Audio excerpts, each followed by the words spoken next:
तो last class में हम लोगों ने डाइजेस्टिव सिस्टम खत्म कर लिया था। आज हम लोग पढ़ेंगे क्या, ग्लैंड्स। हम लोगों को पढ़ना है ग्लैंड्स या ग्रंथियां।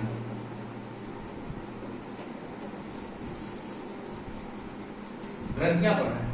अब देखो मैंने आपको बताया था हमारी बॉडी में दो प्रकार की ग्रंथियां होती हैं। कौन कौन सी? Endocrine, exocrine. Endocrine and exocrine. ठीक है।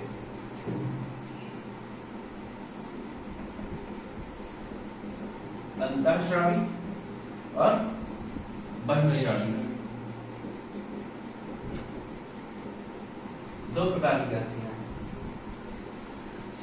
अब इनसे क्या निकलता है? एंडोक्राइन से निकलता है hormones.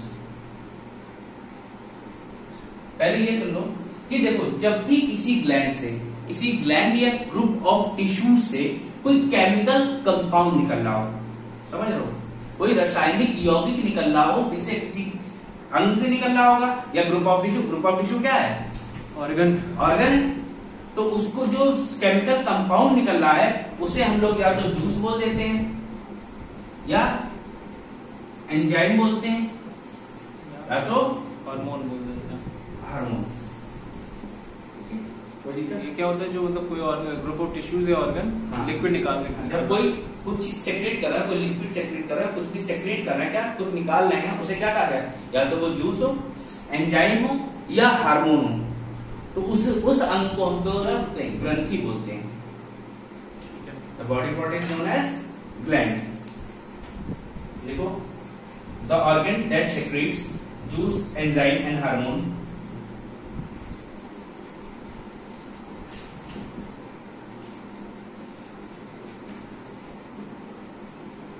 Juice, enzyme and hormones are known as glands। तो ये क्या है? ये सभी क्या है? रासायनिक यौगिक हैं।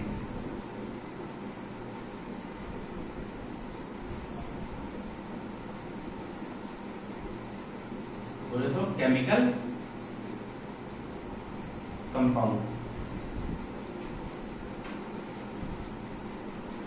अब ये देखो, अब ये जो तुम्हारी एक्सोक्राइन ग्लैंड है, एक्सोक्राइन ग्लैंड से क्या निकलता है?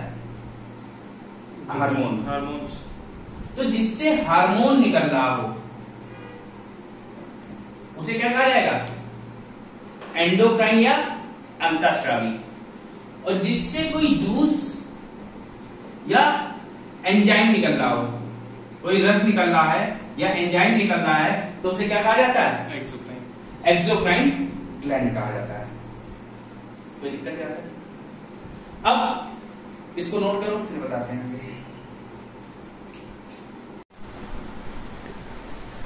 फिर इसके बाद देखो,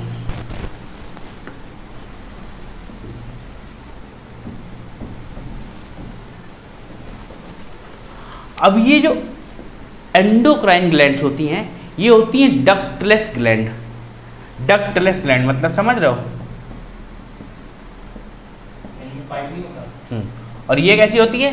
ये डक्ट ग्लैंड्स होती हैं। डक्टलेस यानी डक्ट। अब इनमें क्या है सुनो, जब इनसे हार्मोन निकलता है तो हार्मोन बॉडी में कैसे जाए? हार्मोन निकलने के बाद अब इनमें क्या होता है, ये ऐसे बॉडी पार्ट है, इनमें कोई पाइप नहीं जुड़ी होती। बट एक्सोक्राइन में क्या होगा, ये ऐसे बॉडी पार्ट है, आपको बताया था मैंने, लीवर ऐसे लगा हुआ था और लीवर से एक पाइप कनेक्ट हो रही थी स्मॉल इंटेस्टाइन में, एक पाइप लगी हुई थी। तब उससे इसमें कोई पाइप नहीं होती है। अब इससे जो निकल रहा हार्मोन है वो हमारी बॉडी में कैसे ट्रांसफर होगा, उसकी जरूरत पड़ेगी। तो उसके लिए हमें चाहिए होता है ब्लड। हमारी बॉडी में ब्लड तो सभी जगह सर्कुलेट होता है, तो जब ब्लड सर्कुलेशन के लिए आता है इनके पास, तो ये हार्मोन अपने साथ लेके चला जाता है। तो लोग क्या कहते हैं? डक्टलेस ग्लैंड या नलिका रहित ग्रंथियां।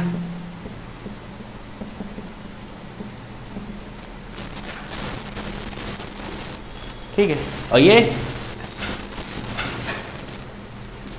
नलिका वाली ग्रंथियां, इनमें नलियां होती हैं।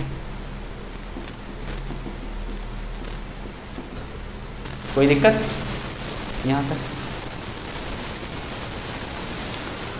अब देखो, अगर कोई ग्लैंड दोनों काम कर रही हो, एक्सोक्राइन का भी काम करे और एंडोक्राइन का भी काम करे, तो ऐसी ग्लैंड को कहा जाता है मिक्स्ड ग्लैंड, यानी मिश्रित ग्रंथि। और हमारे शरीर में ऐसी एक ही ग्लैंड है जिसे हम लोग क्या बोलते हैं? पेनक्रियाज, यानी अग्नाशय। ठीक है, इसे हम एंडोक्राइन में भी पढ़ते हैं और एक्सोक्राइन में भी पढ़ते हैं। The only mixed gland of human body is pancreas। यहाँ तक कोई दिक्कत हुई? नहीं। ठीक।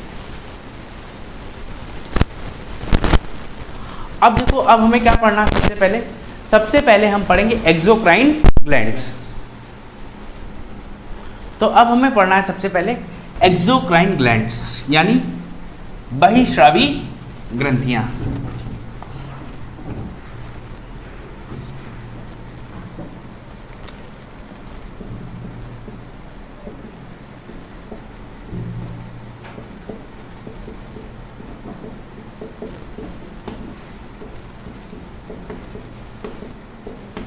ठीक है, या इसी को एक्सोक्राइन सिस्टम भी कहा जाता है। ठीक है, also known as exocrine system. अब देखो भैया, पहली बात तो इनसे क्या निकलेगा? जूस या एंजाइम। ठीक है, और दूसरा इनका क्या गुण होता है? इनकी एक दूसरा फीचर है कि इनसे निकलने वाले जूस या रस को ये क्या करते हैं? ये बॉडी से बाहर भी निकाल सकते हैं। बॉडी से बाहर भी निकाल सकते हैं? हाँ, वो बॉडी से बाहर निकल रही होगी किसी फॉर्म में, जैसे आपका पसीना निकलता है, आंसू निकलते हैं, सलाइवा भी आप बात स्पिट कर सकते हो ना। तो ये सब क्या है? अब ये सब जूसेस हैं, और ये जूसेस निकलते कहाँ से? एक्सोक्राइन ग्लैंड से निकलते हैं। तो जब भी ध्यान रखना, जब बाहर निकलने की बात आ रही है, या तो वो हमारे शरीर से बाहर निकाल देंगे, किसी ना किसी तरीके से निकाल रहे होंगे, तो ऐसी ग्रंथियों को क्या कहा जाता है? एक्सोक्राइन, यानी बहिस्रावी ग्रंथियां। अब उनको हम पढ़ते कैसे? सबसे पहले हम इसमें पढ़ते कौन सी? हमारे आंखों में होती है, जिसको बोलते हैं, आपके आंखों में क्या निकलते हैं? आंसू निकलते हैं। और इस ग्लैंड का नाम होता है लैक्राइमल ग्लैंड, या कुछ लोग इसको टीयर ग्लैंड भी बोल देते हैं। लैक्राइमल एक्चुअली होती क्या? ये बोन होती है हमारे यहाँ पे, इसको लैक्रिमल बोन ही बोला जाता है। उसी बोन के पास ये होती है लैक्रिमल ग्लैंड। ये क्या है? टीयर ग्लैंड है। इसको हम लोग अश्रु ग्रंथि बोलते हैं। ठीक है, तो ये कहाँ होती है? हमारी आंख में होती है। फिर आंख से नीचे आए तो दूसरी ग्लैंड मैंने आपको आपके मुंह में पढ़ाई थी, सलाइवरी ग्लैंड, यानी लार ग्रंथियां।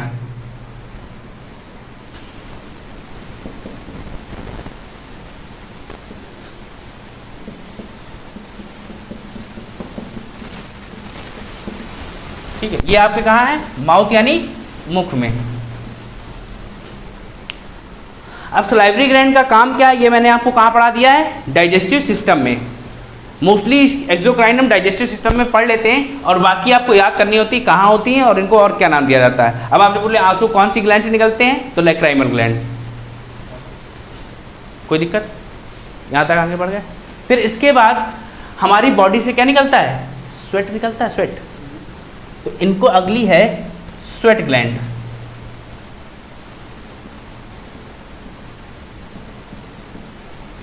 या इनको सेबेशियस ग्लैंड भी कहा जाता है।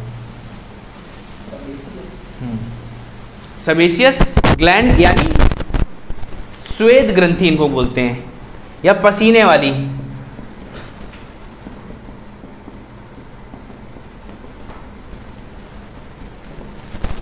और ये हमारी बॉडी में सभी जगह पाई जाती है। मोस्टली जहाँ जहाँ स्किन होगी वहाँ वहाँ स्वेट ग्लैंड्स होती हैं, और सबसे ज़्यादा हमारे पाम में होती हैं और हमारे आर्मपिट्स में होती हैं। आर्मपिट्स मतलब आपके इस बगलों में जो हाथ, ठीक है, मैक्सिमम फाउंड इन पाम, यानी हाथ की गद्दी में, और आर्पिट्स। कोई दिक्कत? palm and armpits। आर्मपिट्स।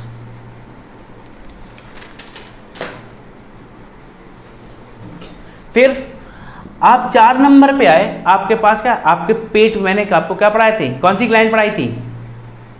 पेट को मैंने क्या एक नाम दिया था, आपको याद होगा, अमाशय बताया था, पेट बताया था, और एक नाम और बताया था जठर। जठर ग्रंथियां। हाँ, और जठर में क्या पाई जाती है? जठर ग्रंथियां पाई। पेट को जठर भी कहा जाता है, इसलिए उसमें जठर ग्रंथियां भी पाई जाती हैं, जिनको हम कहते हैं गैस्ट्रिक ग्लैंड्स।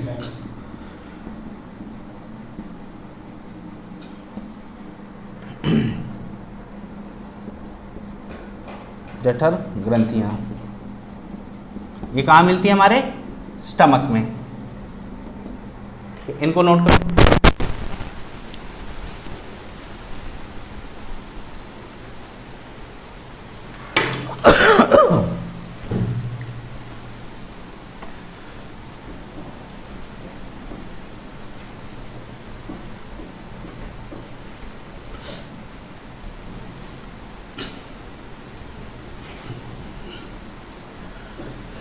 अब अगली कौन सी है? अगली है आपकी मेमरी ग्लैंड्स। ये क्या होती हैं? दूध बनाने वाली ग्रंथियां। और ये भैया सिर्फ फीमेल्स में होती हैं। भाई फीमेल बॉडी से मिल्क क्या होता है? बाहर निकल आता है। मैंने बताया जो भी चीज़ बाहर निकल रही होगी वो एक्सोक्राइन में होगी। तो फीमेल्स में क्या होती है? मेमरी ग्लैंड यानी दूध बनाने वाली ग्रंथियां, ये फीमेल्स में होती हैं, और ये तभी एक्टिवेट होती है जब महिला प्रेग्नेंट हो।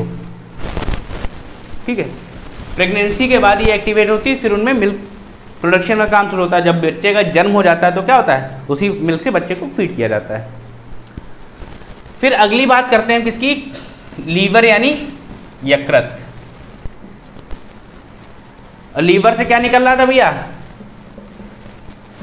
बाइल जूस निकल रहा था, यानी पित्तरस। और लीवर हमारे कहाँ मिलता है? हमारे स्टमक में। स्टमक के पास है ना, लोअर एब्डोमिन में। स्टमक के अंदर नहीं होता है, एब्डोमिन बोलते हैं, अलग है। ठीक है, तो लीवर क्या है? लीवर हमारे सबसे बड़ी बॉडी की सबसे बड़ी ग्लैंड है। द लार्ज, अब देखो तुमसे कह दिया जाए largest gland of our body, तो कौन सी? लीवर। लार्जेस्ट एक्सोक्राइन ग्लैंड, तो भी लीवर रहेगी। ठीक है, जब तक एंडोक्राइन ना लिख के आए तब तक आप लीवर को नहीं छोड़ेंगे। जब तक एंडोक्राइन नहीं लिखता है तब तक आप लीवर को नहीं छोड़ेंगे। अगर आपसे पूछ ले सबसे बड़ी बहिस्रावी ग्रंथि, तो लीवर। और लार्जेस्ट ग्लैंड बोले तो भी लीवर। हाँ भाई, उसने ये तो कहा नहीं एक्सोक्राइन या एंडोक्राइन, उसने सिर्फ पूछा ग्रंथि कौन सी बड़ी है। अगर उसने ये नहीं कहा कि हमें बहिस्रावी होनी चाहिए या अंतःस्रावी होनी चाहिए, उसने ये नहीं पूछा और सीधे पूछ लिया कि सबसे बड़ी ग्रंथि कौन सी है, तो आप बताएंगे यकृत। Liver is the largest gland in human body.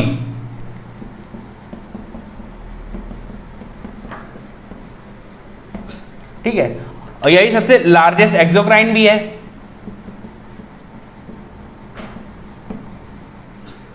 कोई दिक्कत? लार्जेस्ट एक्सोक्राइन, लार्जेस्ट ग्लैंड यही है। फिर इसके बाद एक और बची है, वो है पेनक्रियाज। पेनक्रियाज हम क्या दोनों में पढ़ते हैं? मिक्स ग्लैंड है, एक्सोक्राइन में ही पढ़ेंगे और एंडोक्राइन में पढ़ेंगे। तो भैया जब हम लोग पेनक्रियाज को एक्सोक्राइन में पढ़ते हैं तो इसमें हमने आपको 4 टाइप की सेल्स बताई थी डाइजेस्टिव सिस्टम में, alpha, beta, delta and F cells. तो एफ सेल से ही हमको जो मिल रहा था, इसकी जो एफ सेल्स होती हैं, एफ कोशिकाएं होती हैं, वही यहाँ पे एक्सोक्राइन ग्लैंड का काम करती हैं। ठीक है, अग्नाशय की एफ कोशिकाएं बहिस्रावी ग्रंथियों का काम करती हैं। इससे हमें क्या मिला था? ट्रिप्सिन मिला था, एमाइलेज मिला था, लाइपेज मिला था। तो यही सब चीजें हमें एफ सेल से मिलती हैं और हमारे भोजन के पाचन में सहायक होती हैं। यहां तक कोई दिक्कत? ठीक है, इसको नोट कर लो। ये भी एब्डोमेन में होता है। अच्छा, इसमें अगर आपसे पूछ लिया जाए सबसे छोटी एक्सोक्राइन ग्लैंड कौन सी है? सबसे छोटी होती है लैक्राइमल। आंसू बनाने वाली ग्रंथि, अच्छा वो टीयर ग्लैंड। अभी आपको एक वन लाइनर करवाएंगे तो उसमें आप देख लीजिएगा।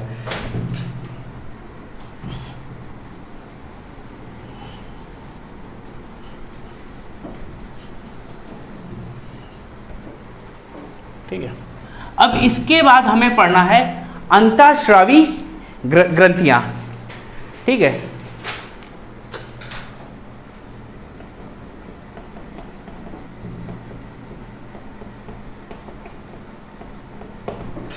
यानी एंडोक्राइन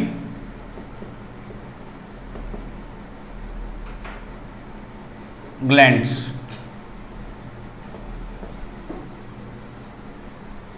अब एंडोक्राइन ग्लैंड कौन सी होती?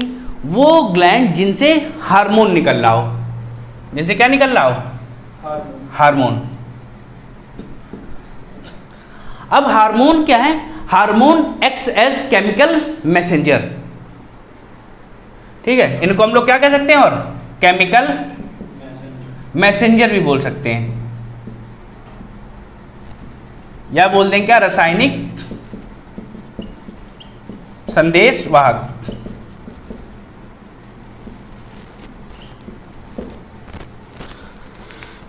इन्हें रासायनिक संदेश वाहक भी कहा जा सकता है, कोई दिक्कत नहीं आता। ऐसा क्यों कहा गया? जब क्या करते हैं, अब हमारे बॉडी को सिग्नल भेजने, किडनी को कोई सिग्नल भेजना है कहाँ? ब्रेन तक, या ब्रेन को कोई भेजना है किडनी तक, तो कैसे जाएगा? इस हार्मोन्स के थ्रू। हाँ, जब कोई काम शुरू हुआ और ये हार्मोन निकलना शुरू हुए तो ब्रेन को हमारे पता चल जाए क्या कहाँ जरूरत है? किडनी में। पेन वगैरह होते तो ये हार्मोन्स बताते हैं इधर। हाँ, हार्मोन से ही पता चलेगा तुमको कैसे क्या काम हो रहा है, अभी पता चल जाएगा तुमको।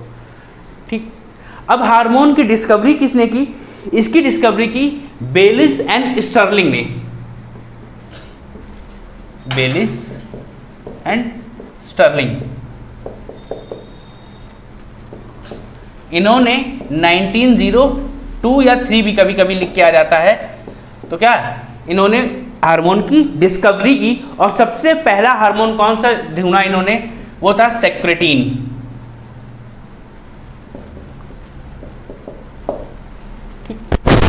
सबसे पहला हार्मोन कौन सा खोजा? Secretin hormone.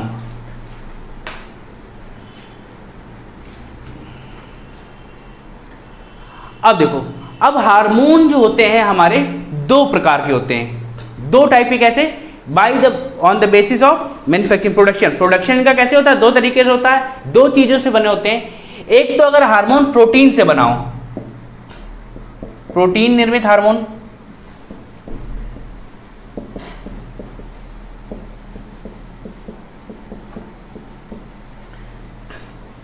या इनको बोलते हैं प्रोटीन हार्मोन, तो इनको कहा जाता है पेप्टाइड हार्मोन्स। कोई दिक्कत? क्या कहा गया? प्रोटीन से बना हो तो peptide hormone.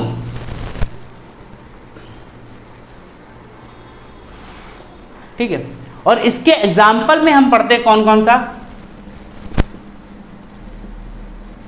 Insulin, oxytocin, melatonin, ADH etcetera. ये सब क्या है? प्रोटीन से बने हुए हार्मोन हैं। कोई दिक्कत नहीं?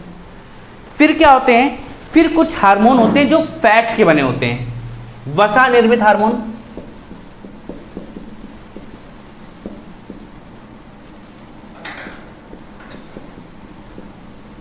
या फैट हार्मोन्स बोलते हैं इनको। तो इनको कहा जाता है स्टेरॉइड। जो हार्मोन्स किससे बने हो? फैट से बने या वसा से बने हो तो उन्हें स्टेरॉइड कहा जाता है। ठीक है, और इसके एग्जाम्पल में आप लिख देंगे क्या? प्रोजेस्टेरॉन, टेस्टोस्टेरोन,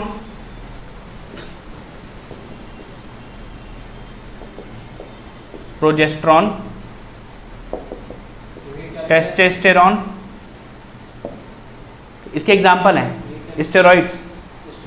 हाँ, ठीक है। एस्ट्रोजन, एंड्रोजन, ये सब क्या है? कार्टिसोल, ये सब फैट से बने हुए हार्मोन्स हैं। एस्ट्रोजन, एंड्रोजन, कार्टिसोल एटसेट्रा,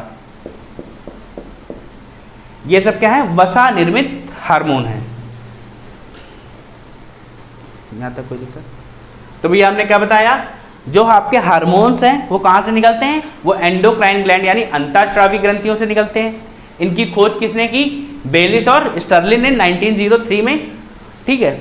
और इनका कौन सा पहला वो खोजा था इन्होंने हार्मोन? सेक्रेटिन, ठीक है। इनको क्या कहा जाता है? Chemical messenger. क्यों? ये आपकी बॉडी में होने वाले मैसेजेस को हार्मोन्स के थ्रू ब्रेन तक पहुंचाते हैं कोई, ठीक है। और क्या, ये कैसे? दो टाइप के होते हैं, प्रोटीन से बने हुए और फैट से बने हुए। प्रोटीन वालों को क्या कहा जाता है? Peptide hormone. और फैट वालों को, वसा से निर्मित हार्मोन को क्या कहा जाता है? स्टेरॉइड्स। इनके एग्जाम्पल आपको लिखवा दिए, insulin, oxytocin, melatonin, ADH etcetera. इधर प्रोजेस्टेरॉन, टेस्टोस्टेरोन, एस्ट्रोजन, एंड्रोजन और कार्टिसोल। तो यहां तक बात खत्म होती है, इसको नोट कर लो, ठीक है। अब इसके बाद देखो आपकी बॉडी में कौन कौन सी ग्लैंड कहां कहां मिलती है, क्योंकि लोकेशन पूछ ली जाती है।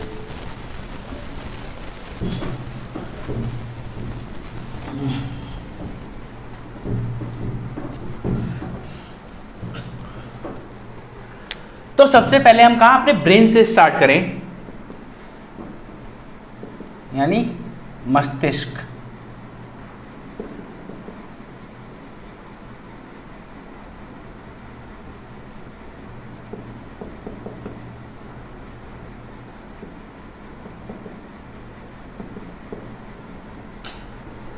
हो क्या रहा है ये, ठीक है। मस्तिष्क यानी ब्रेन की बात करें तो ब्रेन से स्टार्ट करते हैं। तो ब्रेन में हमारे 3 ग्लैंड्स होती हैं। कौन कौन सी? याद रखना, पीनियल, पिट्यूटरी एंड हाइपोथैलेमस,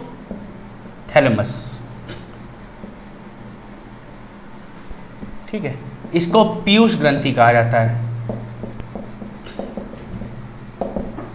ठीक है, ठीक। कोई दिक्कत यहां तक? पीयूष ग्रंथि या मास्टर ग्लैंड। फिर हाइपोथैलेमस, इसको कहा जाता है super master gland,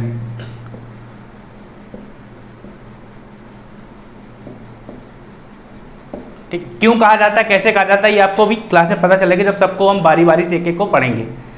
super master gland या बॉडी में टेम्परेचर रेगुलेटिंग ग्लैंड भी इसी कहा जाता है।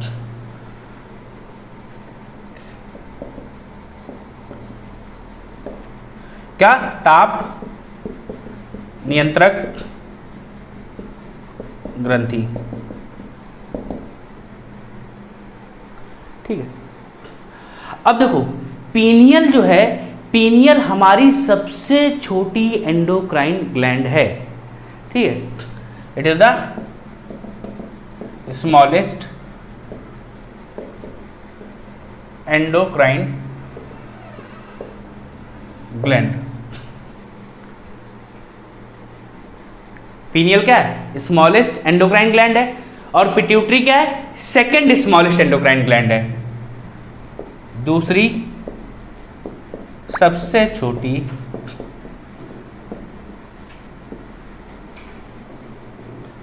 अंतःस्रावी ग्रंथि। ये कौन सी है? पीयूष ग्रंथि। अब होता क्या है, हमने इसको क्यों बताया? क्योंकि अक्सर पेपर में पूछ लिया जाता है सबसे छोटी ग्रंथि कौन है, और वहां पे पीनियल नहीं दिया होता है। क्या दिया होता है? पिट्यूटरी दिया होता है। तो आपको याद रखना है पीनियल के बाद सबसे छोटी पिट्यूटरी यानी पीयूष ग्रंथि है। अगर दोनों दिए तो आप क्या लगाओगे? तब पीनियल लगाओगे। अगर एक ही दिया इनमें से कोई, अगर पीनियल दिया है तो पीनियल, फिर पिट्यूटरी दिया है तो पिट्यूटरी, अगर पीनियल ना दिया हो तो। फिर इसके बाद हम आगे बढ़े, ब्रेन के बाद हमारे थ्रोट में होती है कौन सी, या गर्दन में बोलते हैं नेक,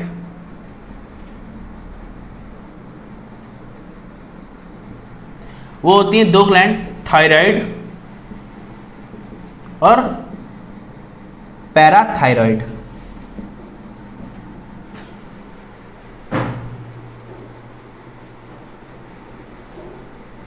ठीक है, थायराइड और पैराथायराइड।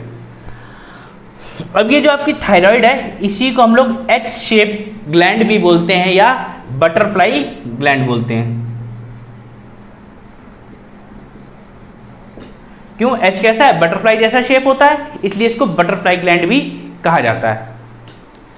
थायराइड और पैराथायराइड कहाँ है, गर्दन यानी थ्रोट के आसपास आपके। फिर इसके बाद आपके चेस्ट में एक ग्लैंड होती है जिसका नाम है थाइमस।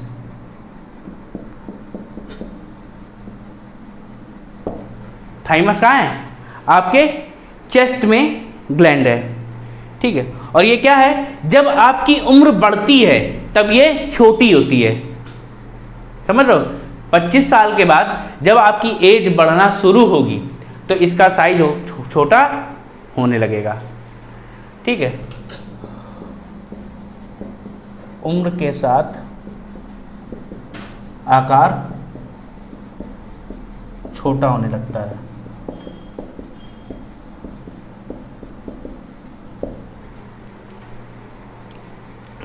इसको नोट कर लो।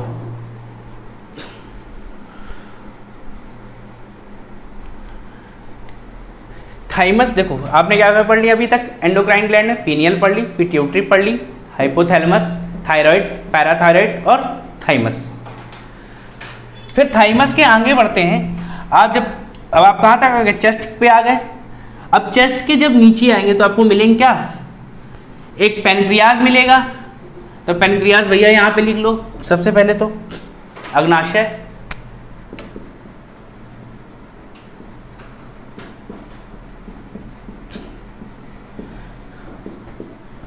कोई दिक्कत।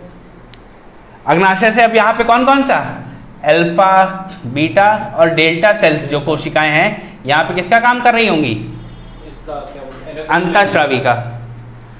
फिर इसके बाद आपका जो किडनी है, किडनी के ऊपर जो ग्लैंड्स होती हैं उनको बोला जाता है एड्रिनल ग्लैंड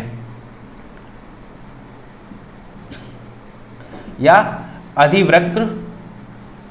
किडनी में होती है, किडनी के ऊपर, किडनी के ऊपर होती है, किडनी बनी है ऐसे, किडनी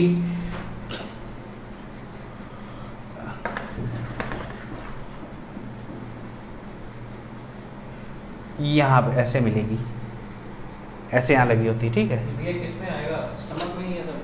हाँ, इस ये जो आपकी जो ये है ये पेक्टोरियल कैविटी में लगी होती पीछे, पेट के जस्ट पीछे। ठीक, इसके बाद इसकी बात कर रहे हैं हम, एड्रिनल ग्लैंड यानी अधिवृक्क ग्रंथि। ये कहाँ बताए भैया, ये किडनी के ऊपर होती है। ठीक है, अब इसको और क्या कहा जाता है, इसको कहा जाता है इमरजेंसी ग्लैंड या 3F ग्लैंड या 4S ग्लैंड।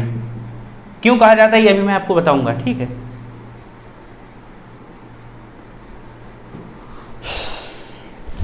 फिर क्या होती हैं, रिप्रोडक्टिव ग्लैंड यानी प्रजनन ग्रंथियां।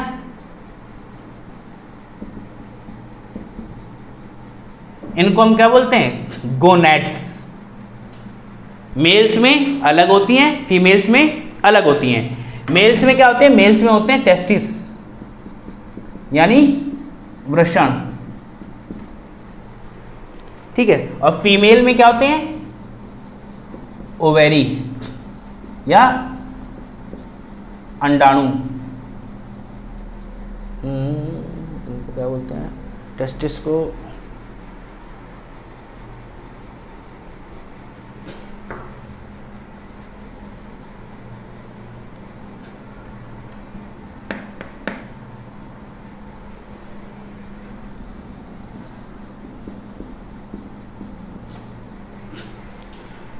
कोई दिक्कत। हाँ, रिप्रोडक्टिव सिस्टम को यानी इनको बोलते हैं लैंगिक ग्रंथियां या जनन ग्रंथियां।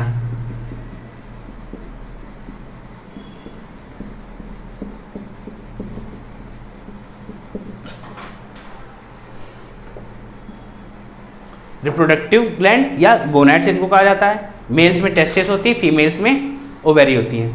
तो भैया total number of endocrine glands कितनी थी? 9। ठीक है, कितनी एंडोक्राइन ग्लैंड्स हमने पढ़ी है? 9 पढ़नी है। पैनक्रियाज हो गई, एड्रिनल ग्लैंड हो गई, रिप्रोडक्टिव ग्लैंड हो गई, टेस्टिस एंड ओवेरी। नोट कर लो इसको।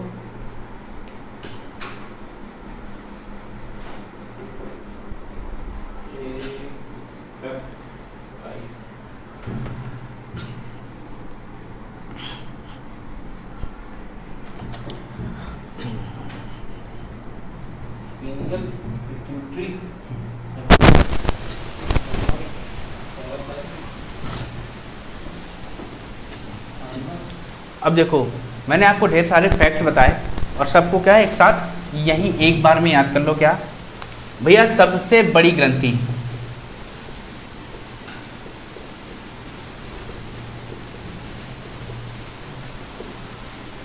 लार्जेस्ट ग्लैंड कौन सी है? लीवर, यकृत। फिर सबसे बड़ी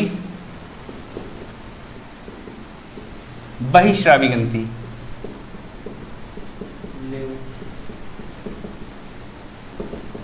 या एक्सोक्राइन ग्लैंड, सबसे बड़ी एक्सोक्राइन ग्लैंड। ये भी क्या है? लीवर यानी यकृत है। फिर सबसे छोटी बहिश्रावी ग्रंथि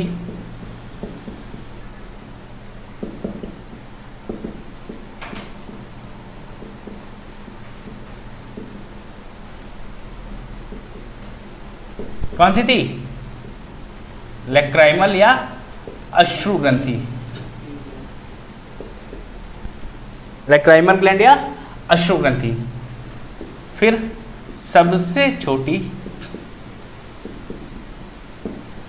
अंतःस्रावी ग्रंथि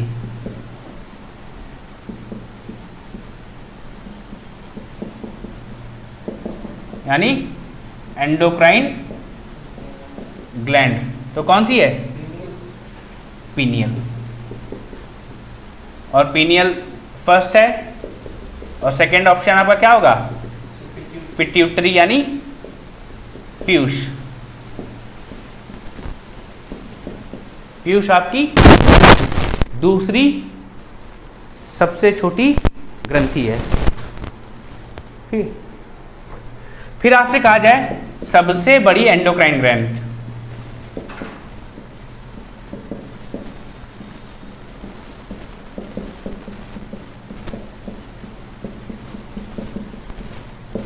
लार्जेस्ट एंडोक्राइन ग्लैंड ये कौन सी है? ये है थायराइड। थायराइड ग्लैंड क्या होती है? लार्जेस्ट एंडोक्राइन ग्लैंड होती है। ठीक है, और यही एंडोक्राइन ग्लैंड जो थायराइड है इसका शेप कैसा है? एच यानी कुछ ऐसे लगेगी। और ये शेप किसका होता है? बटरफ्लाई का। तो इसी को बटरफ्लाई शेप भी बोला जाता है, तितली के आकार। फिर हम बात करें बायोलॉजिकल क्लॉक ग्लैंड किसे कहा जाता है? बायोलॉजिकल क्लॉक ग्लैंड, जैविक घड़ी ग्रंथि।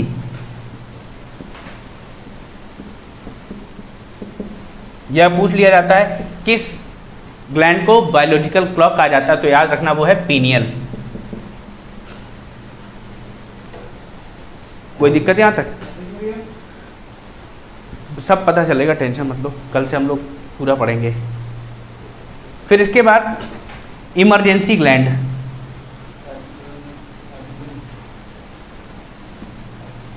या 3F ग्लैंड या 4S ग्लैंड, और क्या कह सकते हैं इसको, डू और डाई ग्लैंड।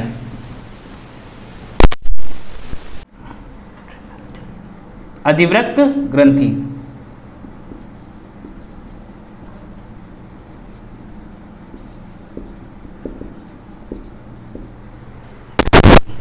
कोई दिक्कत यहां तक? अगर आपसे पूछ ले सबसे ज्यादा हार्मोन्स कौन सेक्रेट करता है, सबसे ज्यादा हार्मोन्स पिट्यूटरी ग्लैंड से निकलते हैं, वो है टोटल नंबर ऑफ 11।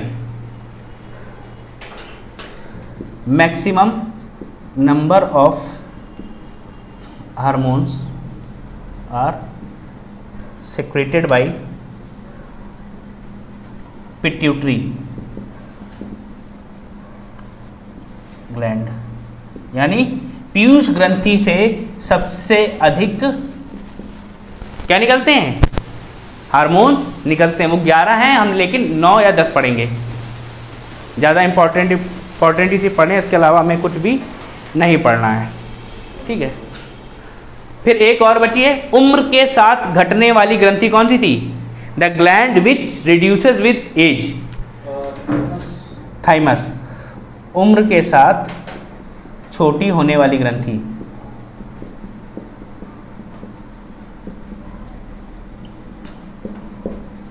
यह है थाइमस, ठीक है भैया,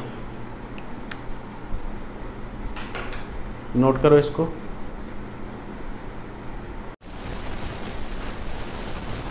ठीक है, तो भैया क्या सबसे बड़ी ग्रंथि कौन सी होती है, लीवर। सबसे बड़ी बहिस्रावी यानी एक्सोक्राइन ग्लैंड, वो भी लीवर है। फिर सबसे छोटी बहिस्रावी यानी एक्सोक्राइन ग्लैंड, जो सबसे छोटी हो वो कौन सी है, लैक्राइमल या टीयर ग्लैंड या अश्रु ग्रंथि। फिर इसके बाद सबसे छोटी अंतःस्रावी ग्रंथि, स्मॉलेस्ट एंडोक्राइन ग्लैंड कौन सी है, पीनियल। और पीनियल अगर आपको ऑप्शन में नाम मिले तो पिट्यूटरी, पीनियल, लेकिन पीनियल आपकी प्रायोरिटी होना चाहिए। फिर सबसे बड़ी एंडोक्राइन ग्लैंड, लार्जेस्ट अंतःस्रावी, सबसे बड़ी अंतःस्रावी ग्रंथि या लार्जेस्ट एंडोक्राइन ग्लैंड कौन सी है, थायराइड। फिर बायोलॉजिकल क्लॉक ग्लैंड कौन सी है, पीनियल। अच्छा, बटरफ्लाई शेप की ग्लैंड कौन सी होती है, ये भी थायराइड ही होती है, या इसको एच शेप ग्लैंड भी कहा जाता है। फिर emergency gland, emergency gland, 3F gland, 4S gland, ठीक है भैया। तो emergency gland, 3F gland, 4S gland, do और डाई ग्लैंड किसे कहा जाता है, एड्रिनल यानी अधिवृक्क ग्रंथि को।